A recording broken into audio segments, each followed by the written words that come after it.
and welcome to the Geek Legion of Doom, and this is going to be my update for January and February of 2023. Now, there's going to be no Marvel discs in this update. Yes, I haven't bought a Marvel movie or TV show for 2 months, so it's going to be mainly horror, and there's only one steelbook as well.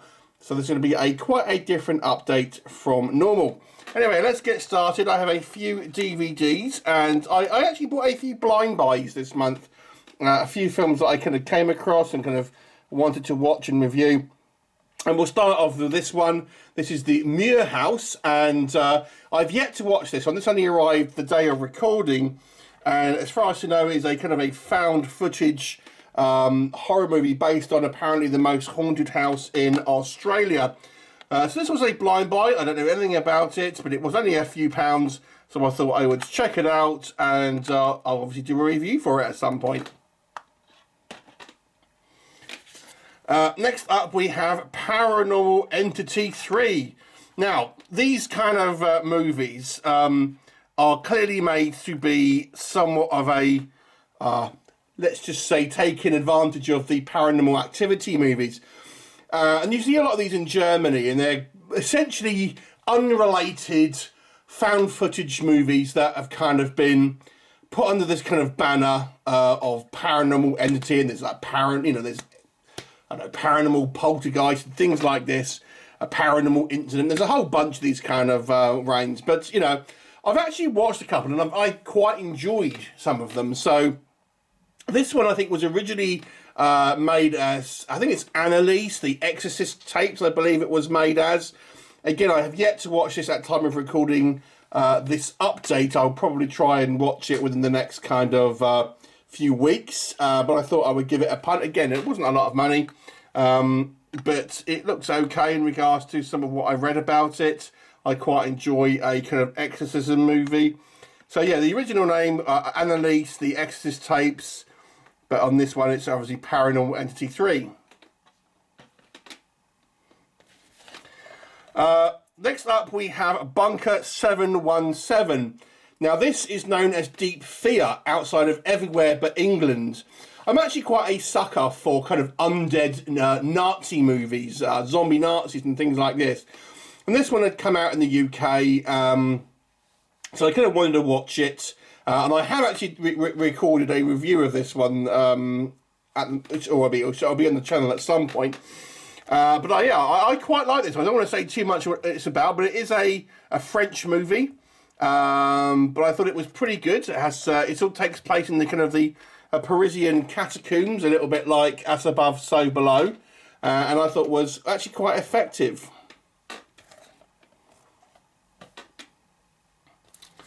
Next up, we have Strike Back. Now, every month there seems to be a little bit of a dud, and this is going to be this month's. Now, Strike Back itself is actually a very good action series. I believe it was on Cinemax originally, and season 1 has different characters in it, and I like these characters that are in this from season 2 onwards, essentially. Philip Winchester and Sullivan Stapleton. So you can kind of watch it from season 2 and it be completely kind of new, really. And I actually got the kind of seasons 2, 3 and 4 off eBay for less than £10, and they're actually Asian. Now, it says Blu-rays here, as you'll see, but in actual fact, after opening this one, it's actually DVDs. So I was kind of annoyed about this, and I'm not even sure the DVDs look official, to be brutally honest. I haven't tried them yet, but I was kind of like, well, it only cost me £10 for all 3 seasons. I mean, the slipcase looks great, but, you know, the actual discs themselves they were certainly not Blu-ray. There's only 2 discs. So they're obviously going to pack, the density is going to be quite high. Anyway, I'll show you. The other 2 are actually still sealed. Yeah, but I mean, it's a great series if you haven't seen it. Very cinematic action series. I think it actually went, I think 5 or 6 seasons, but the ones that have these 2 actors in are the ones that I like. I wasn't so keen on the the first season, which had Richard Armitage in, or the kind of the later seasons that didn't focus on these two characters. So if you like, you know, military kind of style, espionage, James Bond style kind of TV shows, high production value, lots of violence, lots of sex, it's very kind of adult. Check these one out, but I wouldn't recommend getting these particular releases, although they look fantastic. I mean, they're G1 style boxes, meaning they're DVD style boxes, and it appears to have DVDs in, despite having the Blu-ray logo up here on the top. So there you go. But let's talk about Blu-rays. I have a couple of blind buys as well. This one I have yet to watch, and is a kind of a body horror. German, a German. I don't even know how you pronounce this. Casadaga, about apparently a serial killer who strings up his victims and kind of uses them like undead marionettes. So it sounds pretty gruesome. So I've yet to, this only arrived today, so I have yet to actually to watch this one. But obviously I'll try and get round to it and put a review up once I have checked it out. Next up we have Gonjiam, Haunted Asylum, and this is a fantastic found footage movie. It's a Korean movie, and it's about this kind of real building in Korea somewhere that is apparently super haunted, and it's a real old abandoned asylum that apparently is like mega haunted, and obviously not filmed in there. It's filmed in a kind of another abandoned building, but it's obviously that's when it's going to be taking place. And apparently there has been a variety of disappearances in there. This is a genuinely quite scary movie. Obviously, being a Korean movie, it is obviously subtitles and everything like that. But yeah, if you haven't seen this movie and you're a found footage fan, I would check this one out because it is pretty scary. Although it does take a little while to get going, I will say. Next up we have Ghosts of Monday. Now I actually got sent this Blu-ray by the film company because I reviewed the screening of this and they sent me the Blu-ray. The film isn't brilliant, let me just kind of say that, but it's probably going to be notable for Julian Sands, and this is his last credited work. Now, as of time of recording this, and obviously this might change, but Julian Sands has gone missing. He went on a hike, I believe, at the very end of January, and hasn't been seen since. He went up hiking like some mountain in California, and there's no sign of him. Now, at time of recording, it's been like a month since he went missing, so it's not looking good. I mean, we'll see what happens as time goes on. And then obviously I would assume it will be concluded at some point. But as it stands at the moment, this is the last film that is credited with having Julian Sands in it. So it potentially, sadly, could be his last film. If you're not familiar with Julian Sands, he's probably most famous for his role as the Warlock in the first two Warlock movies. But he's been in a whole bunch of things, Arachnophobia, you know, quite a lot of bad guys he normally plays. What was that? Boxing Helena he was in.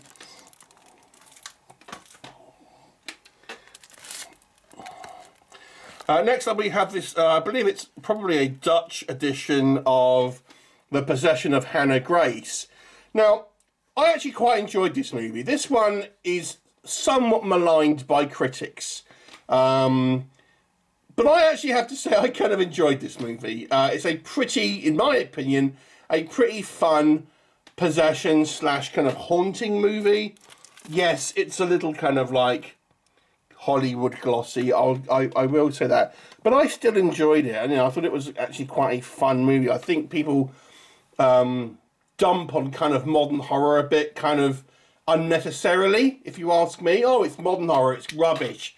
You know, I don't subscribe to that. You have to judge things individually. Some modern horror is good, some isn't. But some kind of vintage horror isn't good either. So, you know, that's my view on it. But I still quite enjoyed this one.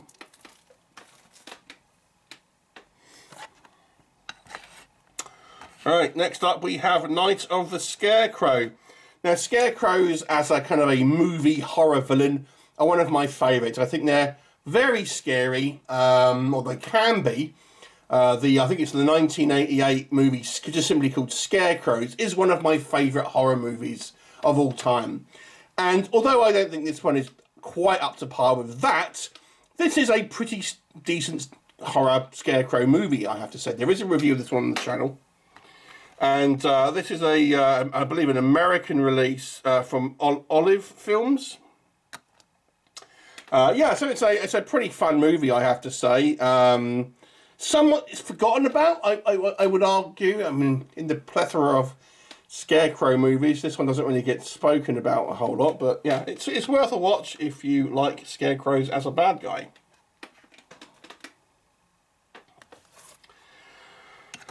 So this was a blind buy.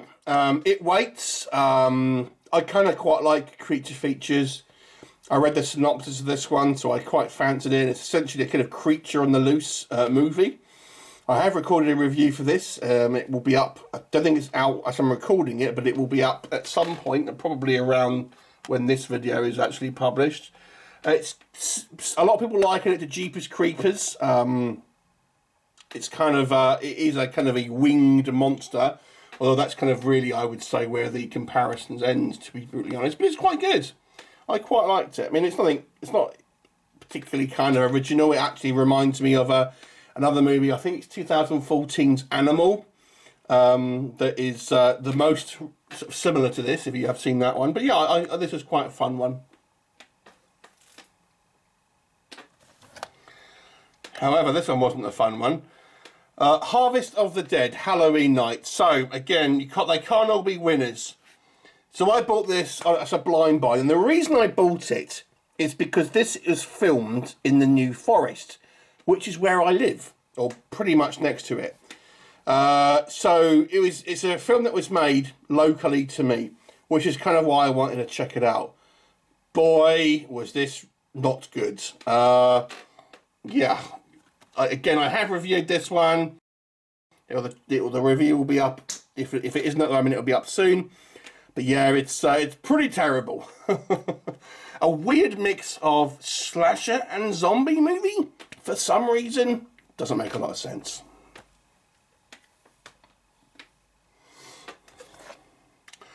Next up, we have The Deep House. Now, I had watched this on a screener some time ago, and I thoroughly enjoyed it. A very original found footage movie in the fact that it's actually, like 80% of the footage is actually filmed underwater, where we have a kind of a submerged house, which is haunted. So it's everyone, it's kind of filmed with two kind of divers that kind of investigate it and obviously come across its spooky inhabitants. But because of that underwater setting, it gives it a weird ethereal feel, and everything is kind of like floating around, and it's very unsettling. I thought it was a very original and enjoyable and quite scary found footage movie. Next up, we have Timelines, one of the few non-horror movies that I got this month. I think I reviewed this like ages ago. And yeah, it's kind of a time travel movie that stars Gerard Butler and Paul Walker. And essentially a bunch of scientists sort of go back in time to medieval France, I think it is, and get sort of stuck there and have to kind of deal with the situation and stuff like that. It was a massive box office bomb. It isn't a kind of a particularly memorable movie, but it's still quite fun.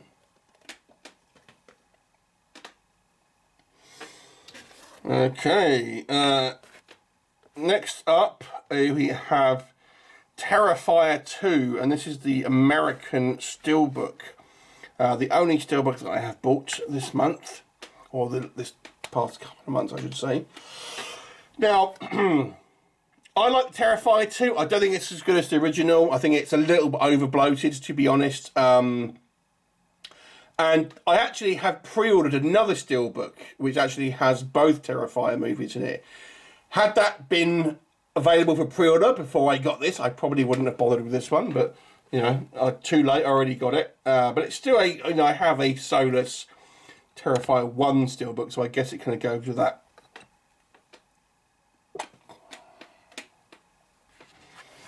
And then my final purchase is, I think it's Vinegar Syndrome, Ted Bundy movie. Now, I've reviewed this one about a year ago.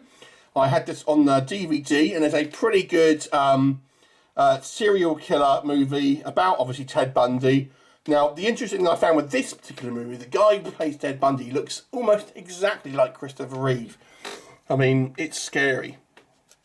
So with the Vinegar Syndrome, obviously, you have the removable kind of hard sleeve, and it's got reversible artwork underneath, and is limited to, I don't know if you can see there, 5,000 copies. So yeah, I actually quite like this movie. I mean, I think, you know, I'm a little bit vocal with Vinegar Syndrome. I think they put out a lot of crap and polish it and, you know, essentially sell polished turds. But they do get some films that I think are worth picking up, and for me, this was one of them. So that is my pickups for January and February. Any there that could have tickled your fancy, do let me know, and I look forward to seeing you next time. Bye for now.